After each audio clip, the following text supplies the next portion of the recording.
Hey, what's going on, everybody? Welcome back to another episode of PMP's Den of Antiquities. Today, we're going to be talking about episode 7 of Ahsoka Dreams and Madness. And we start off with General Syndulla kind of getting grilled by the New Republic.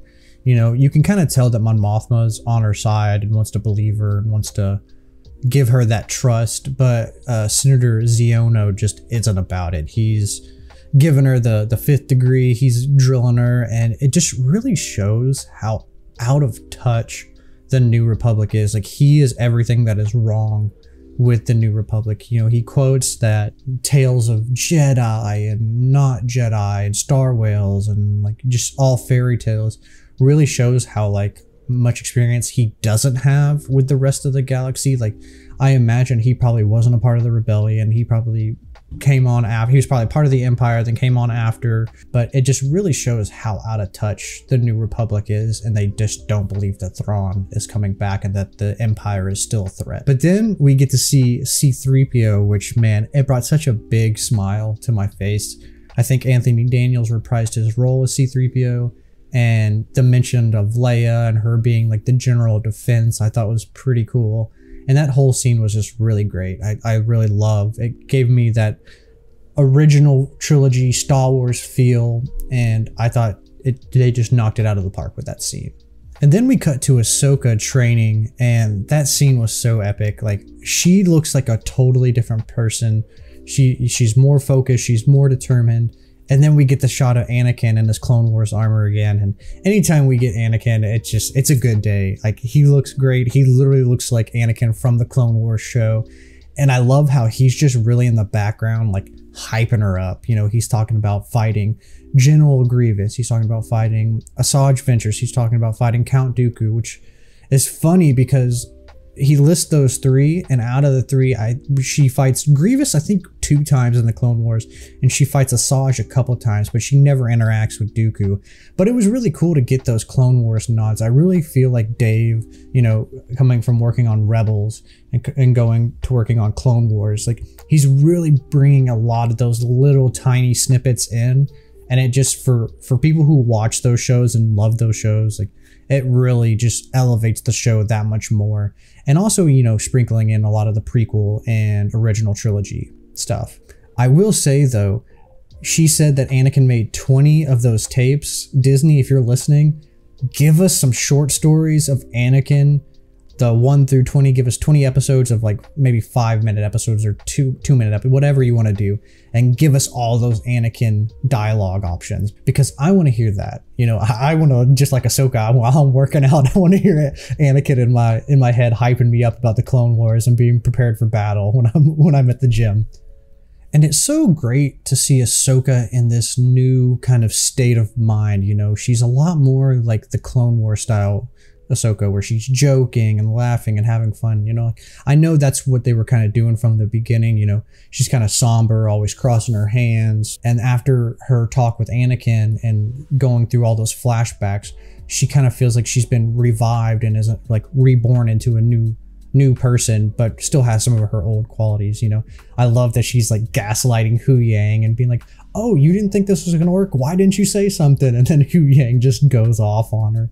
You know, that was really funny. And then we get them coming out of hyperspace into a minefield. And I thought this was really cool because if you guys haven't read The Heir to the Empire, one, highly recommend it. Definitely go check that out on Audible. Like, it's literally like listening to a movie. They have all the VFX and lightsaber sounds and the music, John Williams music. It's great. But they come into a minefield, an Imperial minefield, and I really like that because in Heir to the Empire, the same thing happens on Coruscant, where Thrawn, I don't think it's the exact same. I think he had like cloaked detonators that looked like asteroids, and he only had a few to kind of withhold Coruscant from going and applying aid to the shipyards that he was attacking.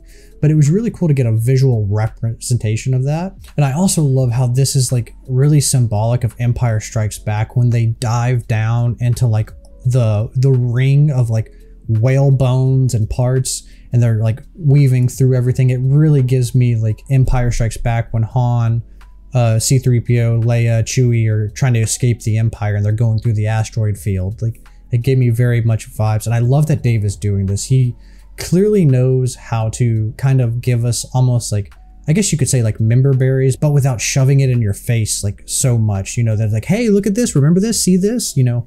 I feel like it's really subtly done, and I really appreciate it. And I really like how Thrawn is playing these chess moves. We're finally getting to see his like tactician mind like really go to work. Once he finds out that Ahsoka is the apprentice of Anakin, like he really changes things into gear, because in the novels, he actually knows that Darth Vader is Anakin because he worked with Anakin in the Clone Wars, and he just deduces that Darth Vader's. I don't know if it's the same thing here.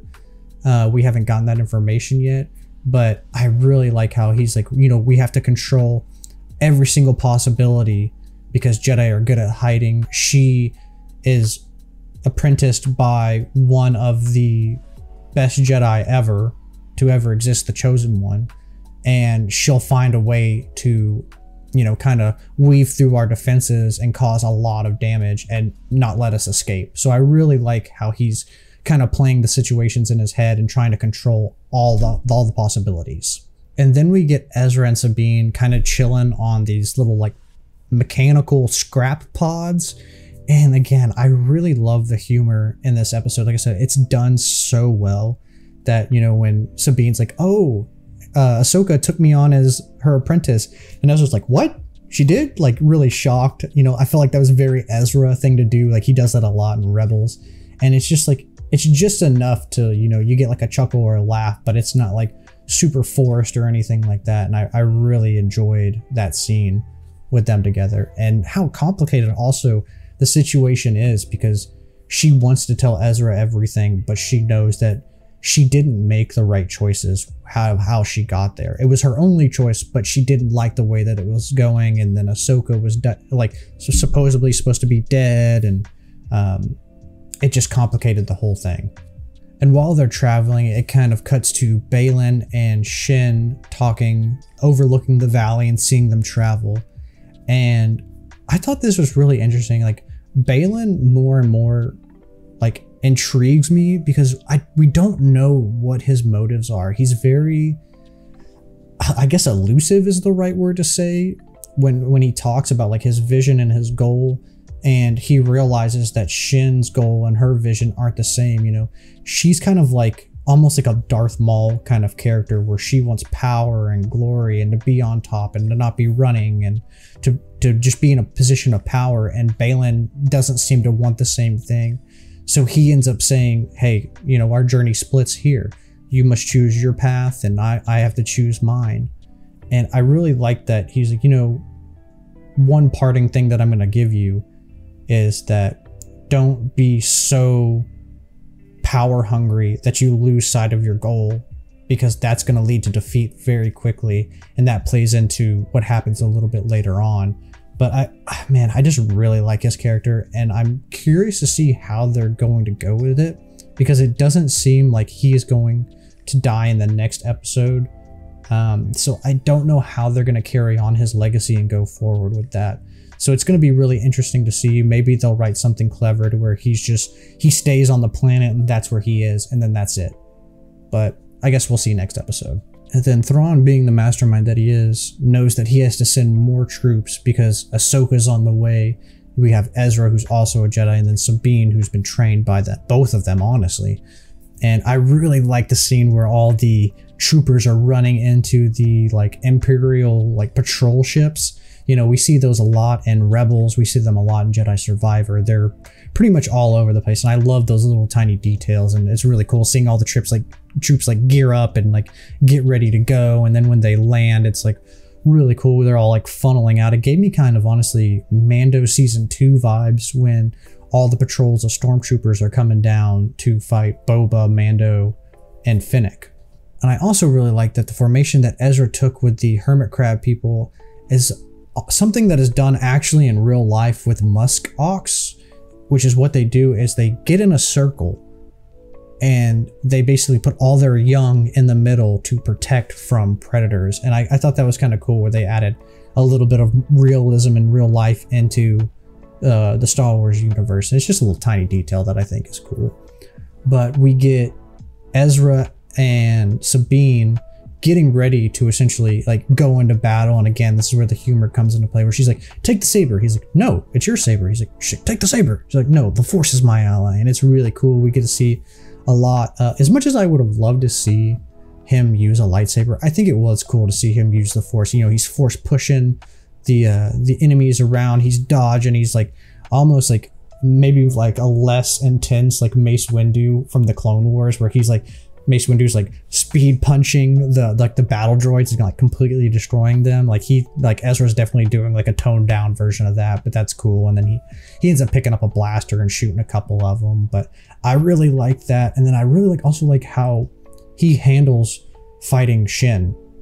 You know, we get that little Force kind of, I don't even know what it is, like Force block that he does with the effects coming off the saber, which is really cool. And then he ends up like she ends up pushing him like really like Force Unleashed style, pushing him into one of the metal slug looking transports and like knocks him out, which is like super crazy. And then it cuts to Baylan and Ahsoka fighting, and you can just tell Ahsoka's leveled up. Her whole demeanor and the way she's fighting, it's just on par with how she is. I feel honestly in the Clone Wars, and kind of really in Rebels too, when she's like fighting Vader, and she knows that she doesn't have a lot of time, and that it's going to be I think she can defeat Baylan, but the time it would require for them to do that, she doesn't have. You know, they're on the clock. Thrawn's leaving. He's getting ready to fly out of this galaxy and leave them stranded forever. So I really like how she plays that to where she ends up escaping to where she can go help Sabine and Ezra. And then it cuts back to them, and Ezra and Sabine are kind of trapped by all the stormtroopers. And that scene is so funny where Ezra's like, wait. He's like, we can talk about this. Hold up. It really reminds me of that one meme. Hey, let me tell you something. Let me tell you something. All right. Let me tell you something. Wait. And then Ahsoka comes through and blasts the stormtroopers, and they're all fighting. And then it ends up being to where Shin is outmatched. You know, the stormtroopers are dipping out. They're running back because Thrawn recalls them. And she's kind of left stranded there and ends up running away, which I feel like she would have like stood her ground and not run. But I think she was replaying what Baylan was saying, is like, don't be impatient. Don't like rush your victory because you're going to get defeated. And I think that was why she kind of just ran off instead of fighting. But then we get the reunion between Ahsoka, Ezra, and Sabine. You know, Sabine being relieved that Ahsoka is alive, Ezra seeing Ahsoka for the first time in who knows how long. And it was really a nice end to the episode. And honestly, it made me really excited to see what we're going to get in the next episode. You know, we only have one episode left, and I think they're really going to knock it out of the park and drive it home. I've been enjoying this series from start to finish. There's not an episode that I don't like. And I'm really curious to know what you guys think of the episode, and as honestly as the Ahsoka show as a whole. So let me know what you think down in the comment section down below. As always, we're going to be having our roundtable at 8 p.m. Central Standard Time on Saturday. So definitely come and hang out there and talk with us about Ahsoka. Give us your thoughts, and as always, may the Force be with you.